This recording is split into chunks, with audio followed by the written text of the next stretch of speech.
My older sister-in-law is trying to name my new baby.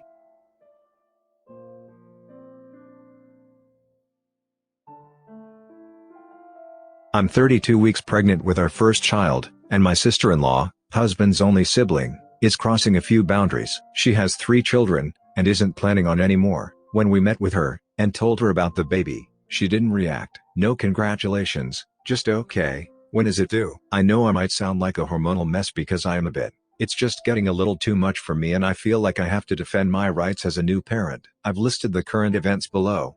After finding out about the baby, she's let me know a natural birth is the only way to go, and that she is very opposed to any drugs. She brought over her baby's old things when I was 6 weeks along, which is very kind, but we live in a 1-bedroom condo, until our new place is rebuilt after some flood damage, and there is just no room, so it's taking over the living room. She lives in a large home, and could have held onto it for a while. She called her mom, who told my partner I wasn't grateful. She's started a Facebook chat group for us to name the baby, meaning my husband, herself and me. I'm not okay with this being a shared decision with her. It's very personal to me. She's bought us a little outfit for the baby to come home from the hospital in. I've been keeping my eye out for a homecoming outfit, and it's important it's something I've chosen. She started a private chat with me directly on Facebook, said I know you need the money, so I'll give you $500 to name the baby. I didn't respond, but I think Facebook told her that I saw it in real time, because she just continues. No, $600? No response from me. $700? No response from me. Okay, $750 is all I can give right now, so I think that should get me middle name rights too. I just ignored her. Ultimately, these may sound like minor grievances, but they are all exciting little decisions for us to make as new parents. I'd like some privacy, and have explained how this is affecting me to my partner. I feel as it's his sister, he needs to find a kind way to tell her to back off. He's told me I'm trying to turn him against her. I feel like an ignored baby incubator. Please let me know what you think. In summary, my sister-in-law is pushing boundaries, trying to make decisions for our first child. She's too involved and I need her to back off. My husband thinks I'm trying to turn him against his sister. Dear husband going overseas, and mother-in-law mimicking me. I don't even know where to begin with this. Over the last few years I've had a generally okay relationship with my mother-in-law. She started a few things here and there, but never big enough to warrant a genuine reaction from me. She's recently been far more invested in our kids, and actually spending time with them, so that's been really nice, but for about 2 months now things have started to take a really odd turn, and it's gotten to the point that even my husband has commented on it. Basically, my mother-in-law seems to be trying to mimic me, in every sense of the word. It sounds incredibly narcissistic when I type it out, to assume she'd be doing this, but the feeling is there nonetheless. It started out small. I have been pretty big into Korean skincare for a while now. I regularly share things I find helpful with my friends and family, and gift things I can't use. She fully adopted all my favorite items and routine, like straight everything I use and wear. She copies. Not a huge deal. I liked we had a similar interest, and something to bond over, and chat about. Then came the hair. I went from my normal 6-year red to jet black. I just got the bug, and went for it. Literally the very next day, guess who was on Instagram with jet black hair? She even went as far as to come over for a visit specifically to ask dear husband if he loved her hair, and if she looked nice, then feigned ignorance that she forgot I had just done mine. Still though, not a huge deal. We laughed about it because it was genuinely plausible that she didn't pay attention. Plus I've been guilty of seeing someone's hair, and loving it, and wanting to change mine. Then came the plants. I have way too many plants. I mean a lot. It's a problem, but my husband regularly tells me he finds it cute how I obsess over them, so he enables away. Mother-in-law out of nowhere texts me to tell me she wants a full-fledged garden. The works. She needs all my advice to do it. Okay, again not too bad. She knows I garden, and have a vested interest in plants. This is another thing I can share with her, and it's a great hobby for anyone to pick up. Then it starts getting weird. She gets literally all the same plants I get, and exclaims she doesn't want help anymore because she knows it all. Okay. Whatever floats your boat, mama. Then she starts posting pictures of plants my husband has gifted me after I post them with captions like, "Got these babies from me for me. #plant mom." This lady regularly kills every plant she's ever come in contact with, but again not a huge deal. Plants have become a cool new thing, and it's really not a bad hobby, so good for her I guess. We ignore it. A few more things like this happen, but I feel like I've rambled, and you've got the gist. The real part I'm perplexed about is dear husband's upcoming deployment. It's been a mess from the get-go. She can't remember anything anyone tells her if it doesn't directly involve her. She's forgotten, and asked about his leave date a million times, But now suddenly it's the worst thing that's ever happened to her. I don't know if it's because it's just now become real to her or if it's for attention, but it's driving me bananas. She regularly talks about bombs, and if his dormitories will be bomb-proof in front of the children, which pisses me off to no end. We have to constantly remind her that she isn't to be posting his info all over her social media for sympathy either. They obviously don't give the leave dates out for valid reasons. But she does know the area, and general time, and I'm 100% sure she'd post it all. Lots more little mimic things begin popping up, really small minuscule stuff. But it's gotten to the point that my husband begins to go, what the heck is happening? Finally, it gets to a point that I really lost my crap. She's speaking to him about the area he'll be in, which is honestly about as safe as any deployment can get. We try to soothe her by letting her know he isn't in a tent out in some desert war zone. He'll be able to make calls home, and we can send him packages. Just the usual reassuring stuff. Out of nowhere she asks if he's stationed next to, insert large city name. He says no, that he isn't incredibly far away, but the way it's set up he wouldn't be able to physically get there on his few off days. She says, well, I'm going to take a plane down and visit you anyways. I'm sorry, what? We both sat there open-mouthed for a good minute before I finally scooped my brain back into my cranium, and asked her if she'd just announced she'd be taking holiday down to see deployed dear husband. She said, yes, that's exactly what I mean. I'll just take a plane down for the week, and stay in hotel in, city name, and meet you when I can. Of course he says, Mom, you can't just come round for a fun vacation. I'm deployed. It's an operating military base in a foreign country. She throws a fit. I said, well, mother-in-law, what do you propose to do if you got there? Send me and his children pictures? No worries, Dad is fine. Here's some snaps of him. Why on earth do you think you'd be the one visiting if that crazy idea was even viable? We change the subject, and the rest of the visit goes okay. She says her goodbyes, and then proceeds to text him on her drive home about how she will be expecting a call from him every day too, and how she's going to also be suffering while he's gone. Here's the thing, I get it.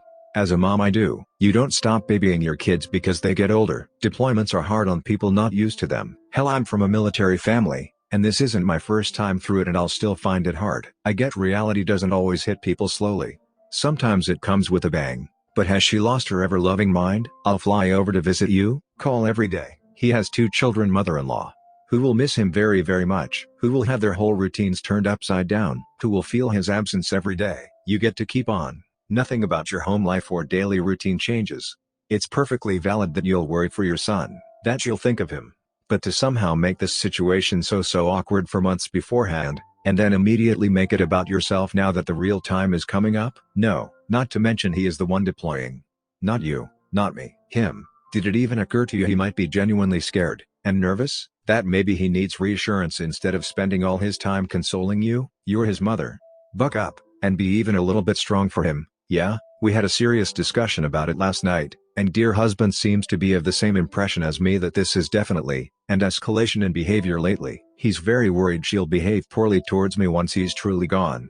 But he says he fully supports me in blocking and silence if I feel it's the best option. When I type it all out it seems rather silly, and not as serious, but having it happen over these last few months has really put me on edge. It seems like every conversation now seems like a test or double-edged sword, and nothing is ever innocent anymore.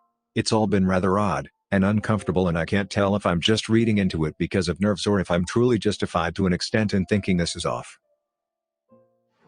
Extremist Christian in-laws couldn't separate the church from the family, willingly let me volunteer 9 hours of work before telling me I wasn't welcome at the event after the work was done. I had married into a Christian values family. I'm talking the extreme side. My ex-husband-in-law's entire family founded and owned a local church. Every single one of his brothers, sisters, aunts, uncles or cousins had some role to play within the church.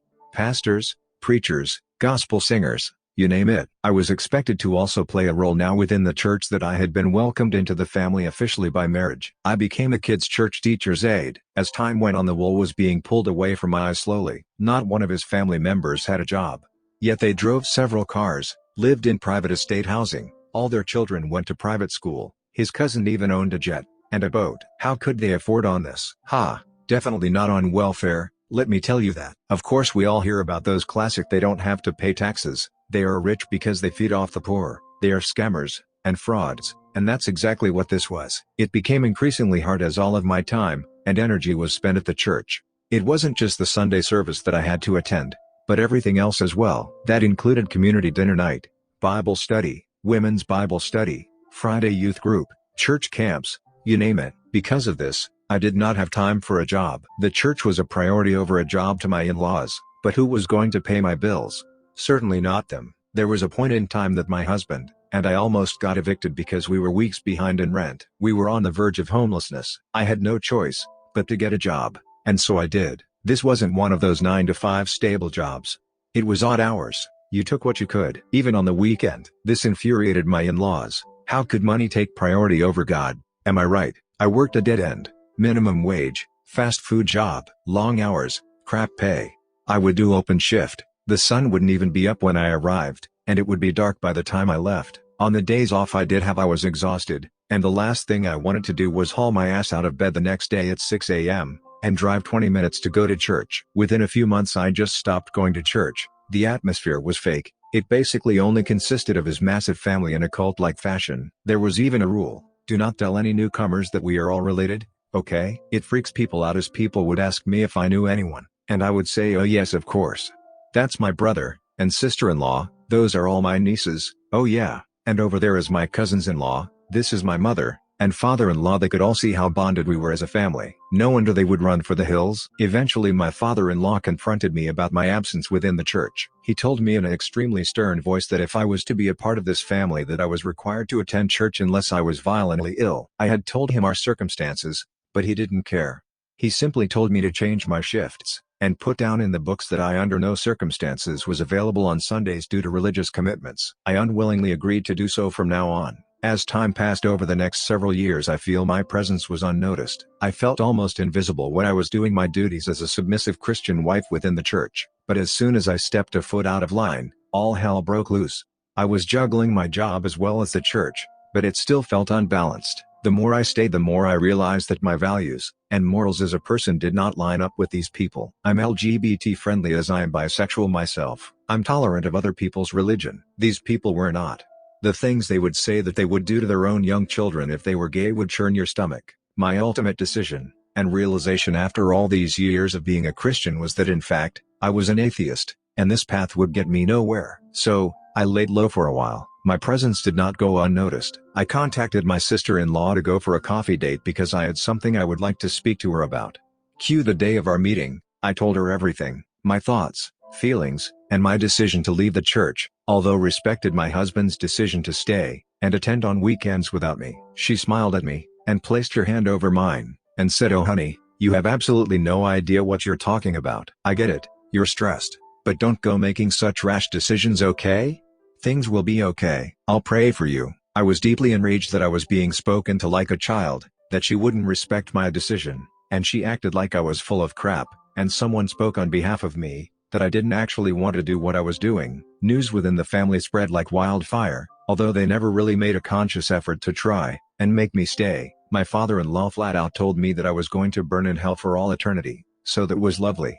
But I expected it, and knew my actions would result in this due to their own personal religious beliefs. What I did not expect is that they couldn't separate the family from the church. The church was the family. Slowly, but surely I wasn't being invited to birthdays, Easters, family game nights or Christmas get-togethers. It broke my heart.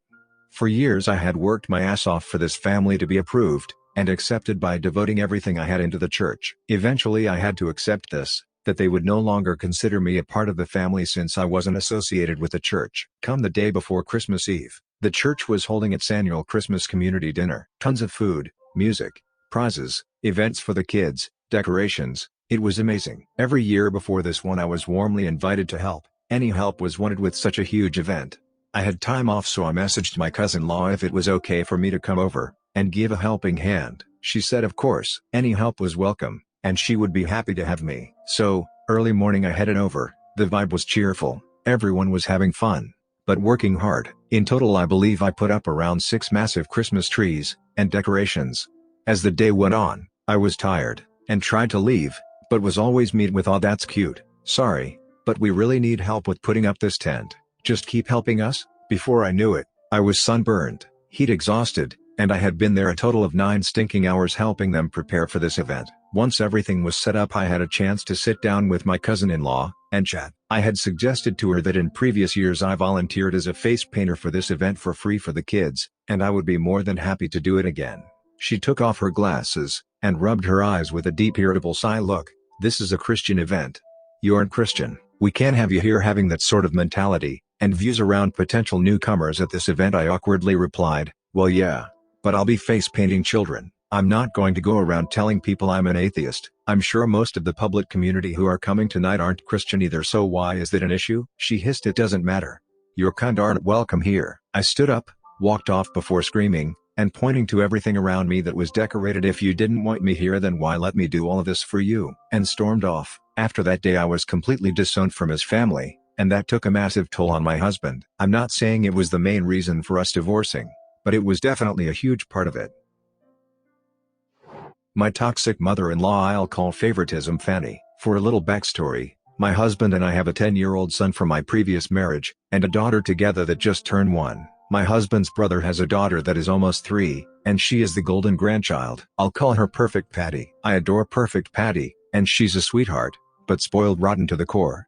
From the beginning, favoritism Fanny didn't seem super excited about my pregnancy, but helped a bit here and there with a few things, and helped decorate for my shower, etc. The day my daughter was born she didn't even come to the hospital, but came a day or so later to see her. Her husband, Demon Dave, which is my husband's stepfather, and stepdad to both my husband's brother, never bothered to come to the hospital at all. I didn't think too much of this at the time. We ended up having to drive over an hour with a month-old baby so Demon Dave and brother-in-law's family could meet her. Demon Dave and favoritism Fanny are over the moon with Perfect Patty, and have been from the start, which let me say is totally fine with me. They are grandparents, and that's how it should be. By the time my daughter was 7 months old, favoritism Fanny had come to the house a couple times, and watched my daughter, and when I had surgery she came to help me out for a few days during that week, which I appreciated very much. Demon Dave came with her once. During all this time I had started to notice that neither favoritism Fanny or Demon Dave announced her birth or had posted any pictures of my daughter on social media, but constantly posted pictures of Perfect Patty. I became a little upset with that, and it made me start to examine other things. So as I'm seeing them post pictures with captions, like "my angel," blah blah etc. of Perfect Patty, and waiting on them to just bother to say anything about my daughter, I start getting more and more angry, and I decided to talk with my husband. He decided to have a talk with his mom, and the excuse that was given was, well, she's not at a fun age like Perfect Patty, and that I never sent pictures to Demon Dave. Okay?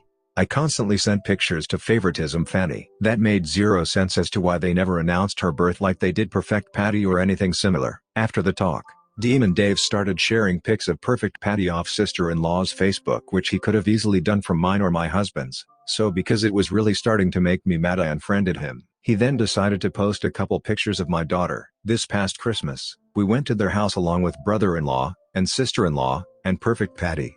It was nice until presents were opened. I should also note the attention was on Perfect Patty the entire time, and comments kept being made about things being bought for Perfect Patty, and things she liked etc. Favoritism Fanny spilled the details about how much she had bought and done for her, which kind of floored me because almost nothing had been bought or done for my daughter. Demon Dave kept making comments to me saying things like, "Grandpa is going to buy Perfect Patty a karaoke machine when he goes back to the store because she deserves it," and just things like that. I go to use the bathroom, which is an earshot of the living room, and my daughter and Perfect Patty are on her lap. I hear Demon Dave say, "Perfect Patty is our girl, isn't she? She's so perfect. No one will ever change that." Definitely upset me. Fast forward, and they never reach out to see her, but one time, and still posting nothing but Perfect Patty, and react to 0 pictures of my daughter, which I make sure to tag my husband in so they see everyone. My daughter's first birthday comes around, and they are here for her party. Demon Dave doesn't interact with my daughter at all, and during opening of the presents favoritism Fanny talks the entire time with sister-in-law about all the things she had bought Perfect Patty, and shared that all the clothes she bought my daughter she bought doubles for her, which is fine, but my issue is during the year they make it known that they buy so many toys and clothes for her yet absolutely nothing for my daughter, and for a little push cart that my daughter got, they stopped everything to take it from her to check where it was from so they could buy Perfect Patty one. Also anything my daughter got, Demon Dave made loud announcements like, "Patty, Grandpa will buy you one, don't worry," etc. Let me make sure to get across that I love Perfect Patty, and want her to have attention, and gifts etc. I even bought her something to open at my daughter's party. I'm just disgusted at the blatant favoritism. I just want it equal. I hope I have gotten across just how bad it is. But I just want it to be equal. I want them to love my daughter, and want them to want to see her, and spend time with her. It's so bad I know as she gets older she's going to want to know why Grandma and Grandpa don't love her as much as Perfect Patty, and that's not okay, and I won't let that happen. My husband just tells me not to worry about it. But I try to make him understand how much it will affect her as she's older. I don't know what to do because I don't feel like I should have to beg them to love our daughter. Frown. Subscribe and turn on the notification bell for more stories delivered to you. Thanks for listening. See you later.